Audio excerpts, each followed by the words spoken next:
Здравствуйте, уважаемые зрители, кто смотрит наш сегодняшний эфир. Он посвящен теме, которую мы анонсировали несколько недель назад. Это тема проведения выборов в Национальный совет Республики Беларусь, проведения национального референдума. И мы хотели об этом поговорить с одним из участников большой международной коалиции, Сентоном Кacaniku, который находится сегодня и проживает в Kosovo. Вы наверняка слышали об этой стране, которая не так давно появилась на карте мира, но Kosovo проявляет большой интерес, в том числе к событиям в Беларуси, и Сентон как раз один из тех людей, который выразил свою поддержку и старается следить за событиями в стране. Мы хотели бы обсудить ход подготовки наших выборов, почему для Kosovo это так интересно, и посмотреть вообще, как там развивается ситуация с выборами, есть ли там демократия, потому что по белорусским и российским телеканалам вовсе другие картинки показывают. Поэтому мы хотели бы пообщаться как раз с Антоном, который довольно много помогает нам в развитии нашего, можно сказать, движения по организации демократических свободных выборов в Беларуси. Okay, guys, hello Senton, and hello Anatoly. And the first question to Senton: what interest does Kosovo have in Belarus? None really. Kosovo is completely separated from Belarus. The current dictatorship ruling the Republic of Belarus has not recognized the Republic of Kosovo. And we have zero economic interest, no political interest whatsoever. But then there's this, let's say, this solidarity connection. We are a young democracy, which was built thanks to the help of our allies, particularly the United States of America and some European allies. And as a people, we feel a lot of solidarity with the people of Belarus, who are fighting in the same struggle that we had in the 90s, where we were fighting against an awful dictatorship, which was essentially trying to exterminate all of us. Now we see a Belarus dictator, but still oppressing his own people. And when we see those images of your protests, and when we see how much hard work the Belarus democratic opposition is putting into the democratization of the Republic of Belarus, we feel an emotional connection, democracy to democracy. It took us a struggle of 100 years to gain our freedom and democracy. So for us, it's part of our culture to want to spread this ideology of freedom and justice and democracy in the rest of Europe and all over the world. Okay, Anatoly, do you have some questions? Actually, I would like to convey my greetings to the president of National Olympic Committee of Kosovo, because unlike, I would say, authorities or regime of Belarus, National Olympic Committee recognized National Olympic Committee of Kosovo, and we used to have good relations since 2018, and we had very warm conversations during Minsk European Games in 2019, and that was actually my task to welcome sport delegation, Olympic delegation from Kosovo in Belarus, despite the fact regime doesn't recognize this marvelous country. So for me, firstly, I'm really interested in your attitude to any election campaigns. Are they possible in such difficult circumstances as, for example, Belarus now is in? What is the Kosovan experience in this field, in this regard? Yeah. Thank you. Actually, I didn't know about the National Olympic Committee. I'm with a legal and political background, and I'm very happy that despite the the terrible dictatorship you have in Belarus, there are still movements and organizations which are able to independently assert their values and go beyond the restrictive regime. Now, as far as your question goes, in 1992, my country held a referendum and a vote which was essentially illegal due to Yugoslav repression.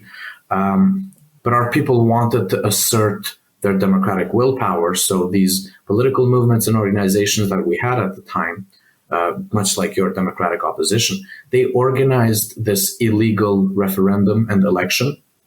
And when everybody obviously voted in favor of for more freedom, our members of parliament at the time were not able to gather in Pristina, which was under this tight lock of Yugoslav police.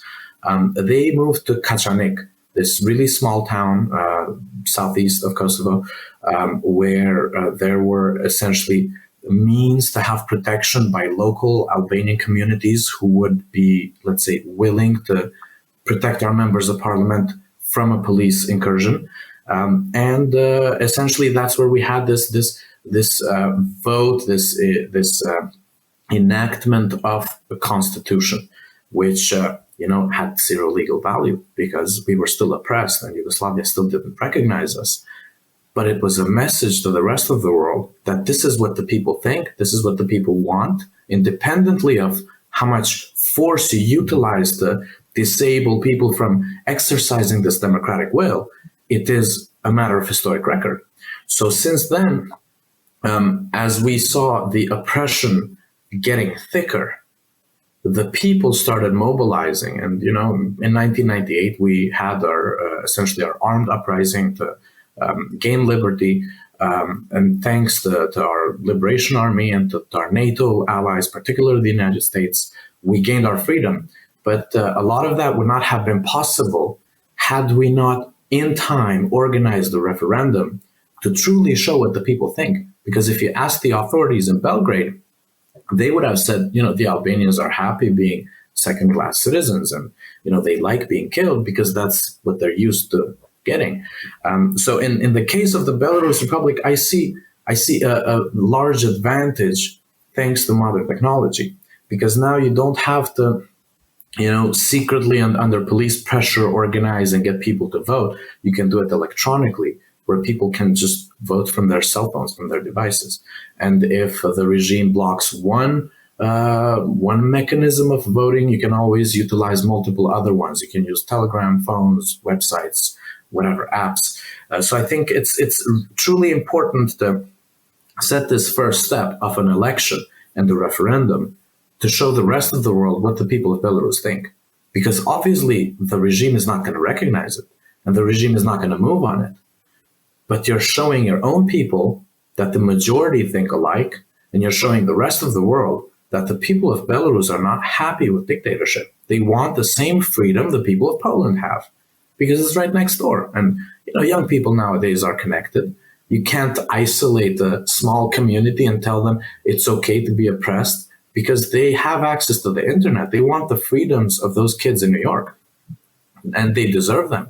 So I think what Dmitry and what a lot of people in the democratic opposition of Belarus are doing is a very historic moment, because through elections and through the referendum, you have political legitimacy, because the whole world is watching you. The whole world feels your pain, particularly the democratic world. We understand what you want, but we have to see your people wanting it too. Okay, I have one small question. Small question. How was political transit in Yugoslavia, and how many countries in the world have recognized Kosovo? And what is the relations between Kosovo and Serbia now? So these are three questions. Let me start with the transition. Yugoslav transition has not ended yet. And it is not one transition. It is a series of different transitions depending on the republic. So in the case of Slovenia, you had a very easy exit from the Yugoslav oppression. They quickly joined the EU, and essentially for them it was a quick and painless process. Then you had the Croatia process, where there was an actual war, a very tough one, but where the parties were fighting like today in Ukraine, where both sides have artillery and tanks and helicopters and planes and so on. So a very convinced secession. And then you look at Bosnia, where there was a war on three sides. Cousins were killing cousins, and it kept getting worse and worse. And then the case of Kosovo, where essentially we were attacked preemptively by Yugoslavia, or by Serbia particularly. because we had already initiated our democratic processes to leave Yugoslavia. So in order to stop us, they sent the army. And the army was greeted by guerrillas because we didn't want to stay, and there was really nothing to keep us there. And even today, this transition continues. Now, with reference to your question of recognition, we have, I believe, we have 120 recognitions by now. I don't keep track, but essentially, we are recognized by the countries that matter to us. We're recognized by over 90% of the democratic world.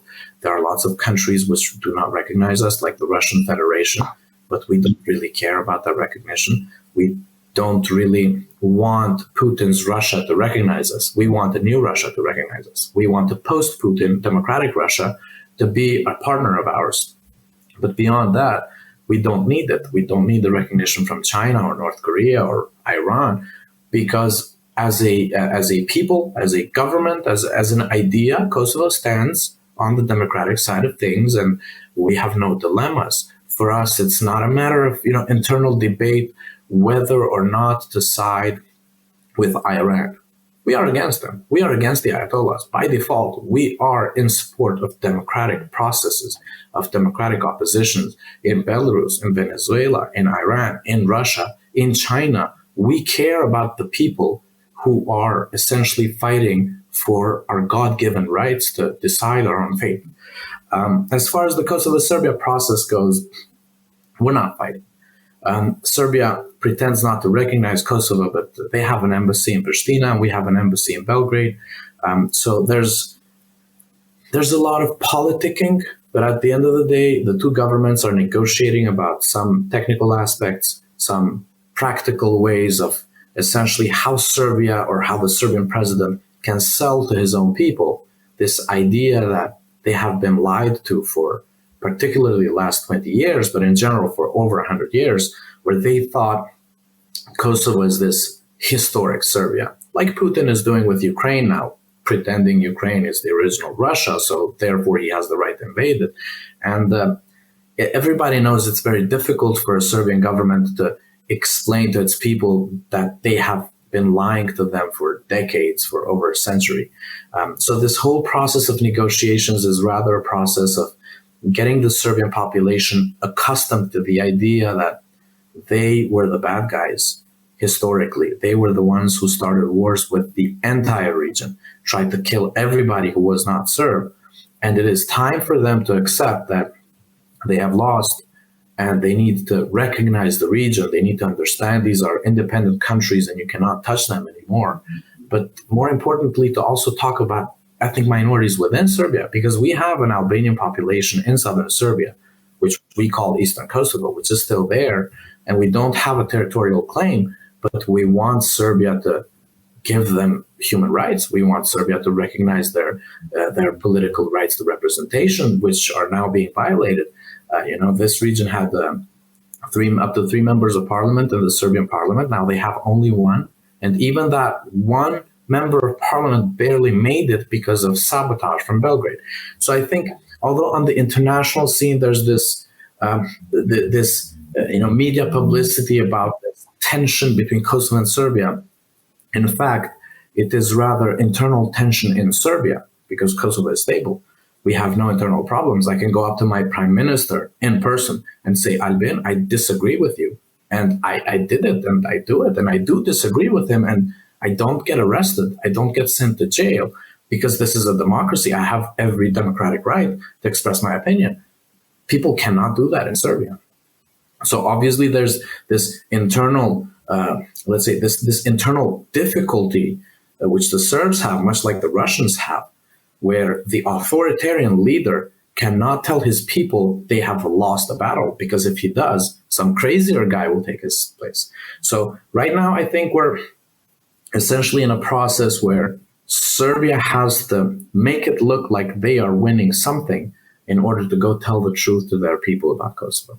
Yes, and so getting back to your previous answer and your previous comment, so if there is a political will, if there is a political wish, there will be a possibility to organize any process of showing up that country is hungry, is struggling for the democracy. I'm speaking now about Kosovo in 1992. So, of course, there was quite clear stance, quite clear position, quite clear comment that Belarus has an advantage because since 1992, these information technologies had gone much more further, and we can engage remote or distance voting process. And that's really true. As you probably know, in August 2020, using these modern technologies, Belarusian society tried to show up that they are against dictator Lukashenko and that they are for any type of democratic changes, for any chance to move forward and to join the European community finally. And of course, after the rigged elections, there were protests, but now 2 years have passed. Unfortunately, there is no possibility, there is no room actually for Belarusian people to go into the streets and to show that they are still against rigged elections, but probably using these elections, these virtual elections, we can show, we can present to the world clearly that nothing has changed since 2020, since August 2020, that Belarusian people, especially those who are in exile now, who had to flee from the country, and we think that at least 500,000 of Belarusians had to leave the country since August 2020 due to political reasons. They are against Lukashenko and that they are for democratic changes in Belarus. And this will be our moral, I would say, victory, our sign, our clear message to the rest of the world, not the message from some Belarusian politicians, some representatives of Belarusian democracy movement in the country and abroad, but the voice of Belarusian people who are still for the changes in the country. Please just correct me if I've got your point wrong, probably. No, I absolutely agree. And, I think it matters to show the truth to the rest of the world. But maybe more importantly than that, you want to show the truth to the teacher in Minsk.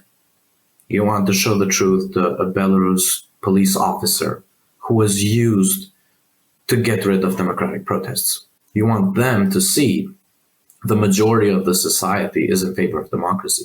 Because at the end of the day, these are people too.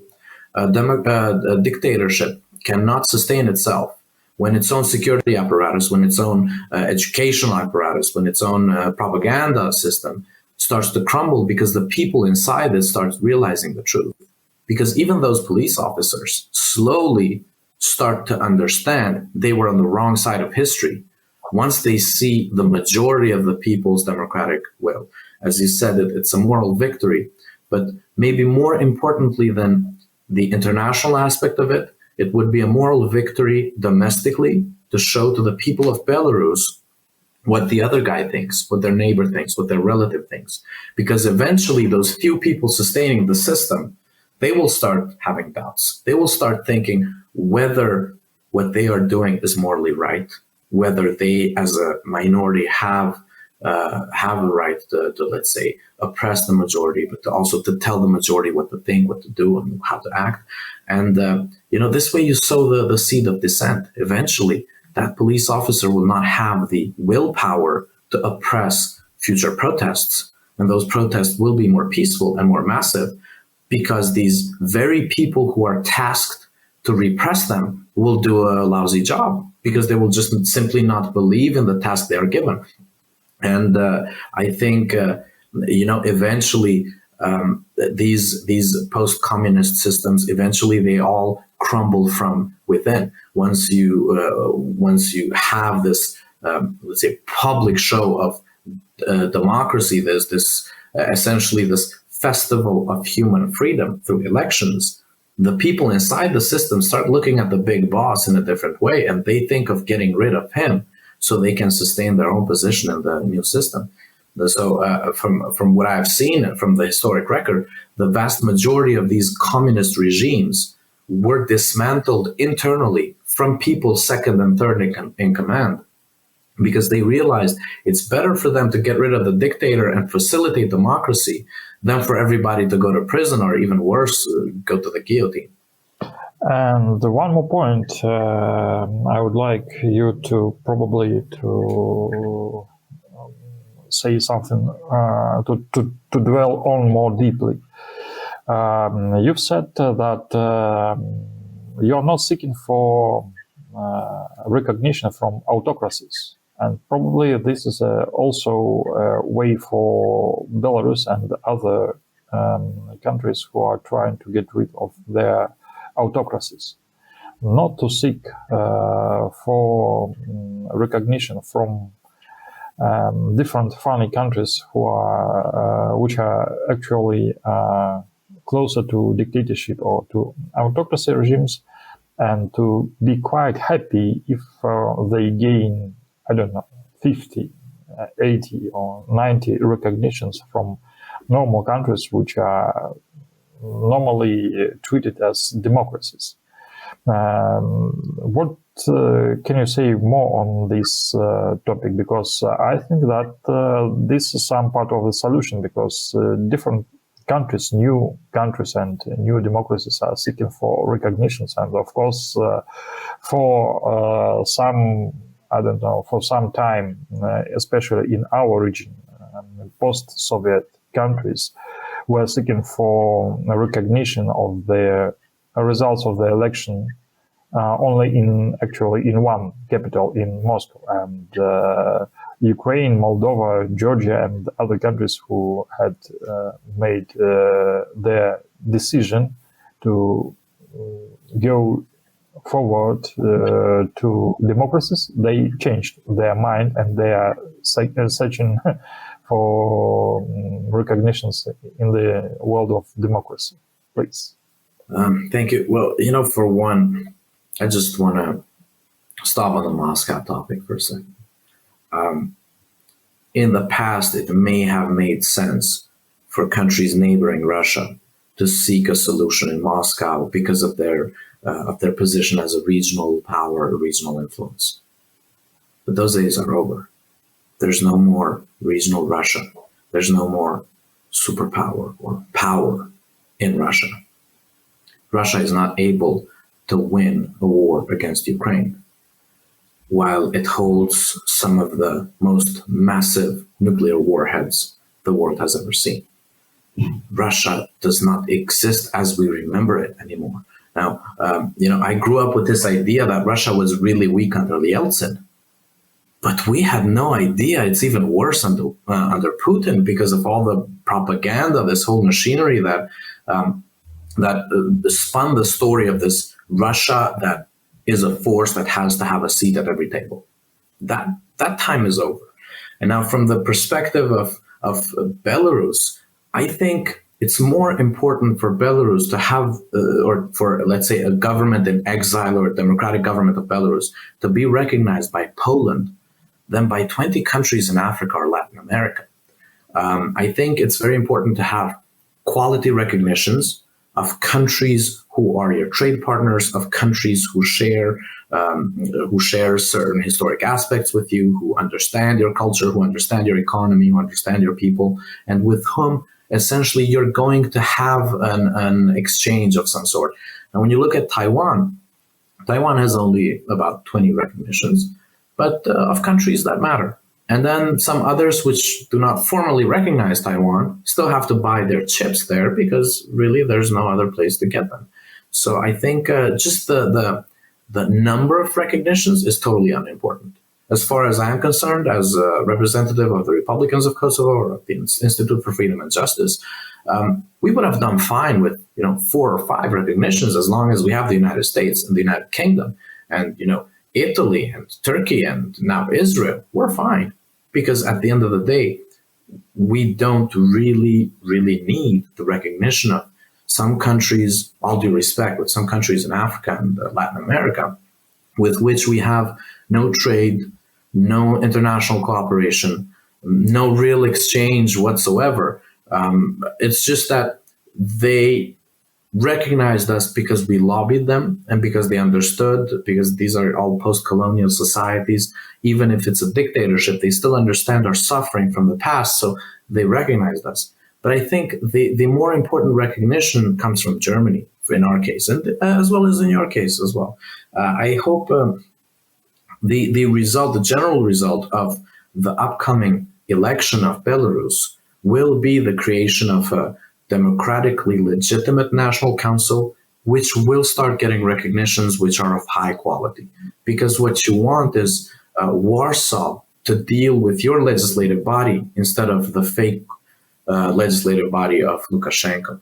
And once that happens, his system will depend only on Moscow, and Moscow doesn't really exist on the map anymore. So where you get your let's say your power to actually change things practically in Belarus is once that government is isolated and can only look east while you are working the field in the west. That's true. I guess we can declare hereby that one of the first decisions of democratic government of the Republic of Belarus will be recognition of Kosovo. And I guess this will be our contribution also for your struggle for independence, sovereignty, and democracy. Because what we are seeing now, there are only 2 reasons why Kosovo has not been recognized by the regime. First of all, it's the position of Russia, which actually makes a great pressure on Lukashenko's regime, and secondly, it's personal attitude of Mr. Lukashenko and his close ties with several businessmen from Serbia, and that's it. There is no another, I would say, reasons why Kosovo has not been recognized, but we will fix this problem for sure. Thank you. I'm hoping after the elections are successfully accomplished, we can invite and host the new National Council to have at least one inaugural or one session in Kosovo where the Republican coalition can provide some local support. Because I think it's important for friends and allies to recognize each other. We do recognize you, and we recognize the will of the people of Belarus. And I believe, although I'm not the person to represent my government, I believe the government of Kosovo, independently of political ideology, will understand your struggle and will be on the side of the opposition here in Kosovo, as well as the people of Kosovo, who want Lukashenko gone.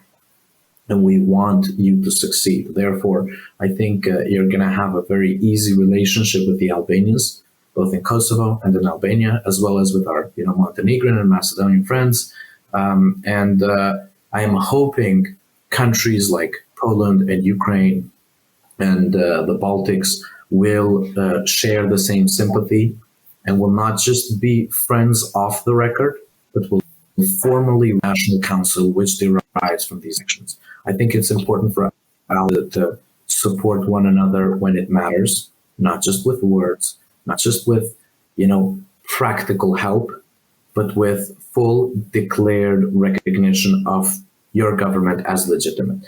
I believe my country has already shown its position in the case of Venezuela, where we directly recognized Juan Guaido as president of Venezuela, and our country refuses to even discuss recognition with the dictatorship of Maduro.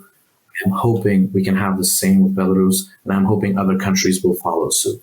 Thank you for your valuable input, and I know probably one last remark or idea from my side that actually During the preparation of these elections to National Council, especially due to talks and negotiations within our International Advisory Board, we arrived at the conclusion that there is a high time to constitute some international body or international organization which will unite countries with the same problems as Belarus, as Venezuela, as Nicaragua or Myanmar or Syria are facing. I mean, the limited possibilities to organize free and fair elections, and I guess should be a strong alternative to a club of dictators, which are really keen on each other, which are interacting with each other and trying to share the experience. Probably the young and societies which are struggling for democracies should have their own club. What do you think? Well, I don't know what to say. On one side, I disagree with the idea that countries struggling for democracy should be treated as different, because we're not different. You're not different. You should not be in a second club. They should just kick out Lukashenko from the first. So this is my viewpoint. I don't think we should have an alternative to the UN, which is smaller and just for democracies. I think we should get rid of dictatorship worldwide. And I think we should have maybe a whole new organization with the whole world with it, which doesn't function like the UN, where the dictators have veto rights. But, I think that's utopian. We can't change that. So what we can do is work around it. Definitely, we would need an alternative to the club of dictators. And I believe people seeking freedom should rally around each other, should help each other. But I think there's a very fine line. If we start defining ourselves as people and nations and organizations with problems, then we will be seen as, these separatist, secessionist movements of troublemakers. And usually a dictator is not a troublemaker because he has already killed his opposition, so he's a more stable, reliable partner. I think what we should tell the rest of the world is we are stable. Look at the example of Kosovo. It's the most stable country in the whole region. It's the least corrupt country in the whole region. If you look at our fiscal policies, independently of who governs, whether it's left or right or center, we are the most sound, most reasonable economy and political system in the whole region. You would be shocked at the level of corruption or at the level of abuse of public office you'd see in countries neighboring us. And the difference with Kosovo is because this democracy started from zero. It started from scratch. It was done right. It was done because we cared for it, because we really, really wanted this to work. And it works better, independently of our criticism internally, because we like to complain a lot. It's in our culture as Albanians to complain all the time and to blame the other guy internally for having failed at something. But the truth is, this country is the fastest growing economy in the region, and it is only 14 years old. It's a very young country. So I think we need to share our experiences. We need to support one another as movements and countries, and essentially as ideas fighting for democracy. And I believe we've had that since President Reagan. We've had Washington, D.C. as this global capital of democracy in the world. But unfortunately, in the past few years, the United States has started withdrawing. The United States has started being less active in Europe and more active in Asia and other parts of the world.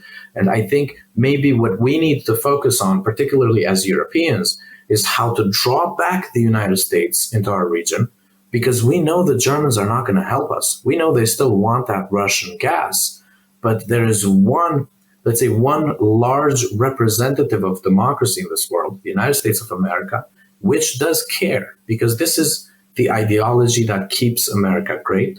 And I think it's quite difficult in post-Soviet republics to go with a narrative and say, look, we're going to have to align with the United States. because a lot of false ideas have been told. A lot of people have never learned the truth about the United States. But I think that's where our anti-dictator club is. Because look at the US now, they're blacklisting dictators all over the world. No other country can do that. And no other country has those massive programs where they spend millions and millions of dollars every year to support democracy movements everywhere. So I think even for you guys in Belarus, the key to your solution, to your freedom, lies in Washington, D.C., not in Brussels, not anywhere else. Of course, you have to do your own homework, and you have to do the elections and the referendum, and you have to organize internally. But in order to have a full and final solution, you need to engage with Washington, D.C. You need to go to the United States and tell them what you stand for and ask for their help. Because in this front of democracy, Captain America leads. Okay, thank you. And I would like also ask small questions. The population of Kosovo is about 2 million people.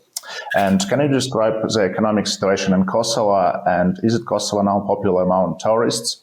And how can the citizens of Belarus come to Kosovo? And is it easy to do business in Kosovo? Well, thank you. The population is about 1.8 million.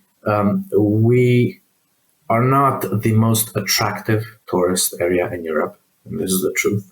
But we have some of the most beautiful virgin mountains, which are essentially part of our, core historic culture, because we are mountain people. We were the few Albanians who were not killed by the oppressors, by the invaders, because of those, what we call the Albanian Alps. We also have a nickname for them, the accursed mountains. The mountains were accursed to the enemies because they could never essentially conquer them, and these always provided a safe haven to our people. Now, for people who like nature tourism, who like mountains, Kosovo, and not just Kosovo, but the triangle between Kosovo, Montenegro, and Albania are probably the most beautiful part of Europe you can see, which is still not developed. Because this is not Switzerland. You don't see buildings there. It's just mountains, just nature, nothing else. Because of our Albanian culture, because of our freedom of movement, we also have access to the beaches of Albania. Just 2 and 3 hours away, you have some of Europe's most beautiful beaches with the most affordable prices. And what we see year after year is an increased number of Polish tourists who essentially visit Montenegro, Kosovo, and Albania as a unit. These are our countries are small countries. We share pretty much the same culture, the same language. So it's very easy for a tourist to have a mix of mountain and beach tourism and so on. And of course, Belarus tourists are more than welcome. As far as the travel goes, I honestly am not sure, but I know that if you have a Schengen visa or the right to travel freely to the Schengen zone, you can enter the Republic of Kosovo with no visa. But I don't know the case of Belarus passports, so I might get it wrong. In any case, it's pretty easy to get a tourist visa for Kosovo. Kosovo is a very open country. We are only restrictive to Russian spies, and no matter who's in government in Kosovo, those guys from the SVR and FSB always get kicked out. But, for when it comes to normal people, tourists, it's easier to enter Kosovo than any other country in the world. Oh, and sorry, the question about business. It's very easy to do business in Kosovo. We have a very lean system to register businesses. Almost everything is online until you just go and receive the physical certificate. It's easy to set up bank accounts. We have some large name brands from Europe which have banks in Kosovo, also some local ones. It's geographically very favorable to do business in Kosovo because we are 3 hours away from the port of Thessaloniki, as well as 3 hours away from the port of Durrës in Albania. So we can leverage both sides. We're connected with highways to the rest of Europe. Labor costs are very low, and we are a very highly educated young population. Having a master's degree in Kosovo doesn't make you special. It's just the way it is. Almost everybody holds a master's degree or more. So as far as business is concerned, this is one of the most attractive investment locations for any business, really, whether it's manufacturing or services. Kosovo has seen a huge uptick in Western investment in the last decade, especially even as service providers. And I know you've seen this in Belarus as well. Programmers, call centers, all these service industries connected to IT, they've been booming in our country. You've had a huge technology park built by Valery Tsepkalo. We didn't have that. It was just, at-home businesses growing on its own because people in Kosovo like to work. And if they don't find work here, they're going to go move to some other country, but they're going to find work eventually. And I believe that's what makes us very, very attractive as a location, because of this human capital, because of these young people who are really, really productive. Thank you, Senton, for your intention and for your support for our idea. I believe that our elections will be a success. Thank you. Thank you, Senton, for your time and for your valuable inputs, and thank you also for cooperation. Yeah. Thank you guys for having me on this call, and thank you for having me on the board as well. I will always be a friend of democracy anywhere, particularly with you. And I hope to do my part as an individual, as well as a representative of Kosovo Republicans, to be on your side, to support your democratic processes, and to share our experience every step of the way.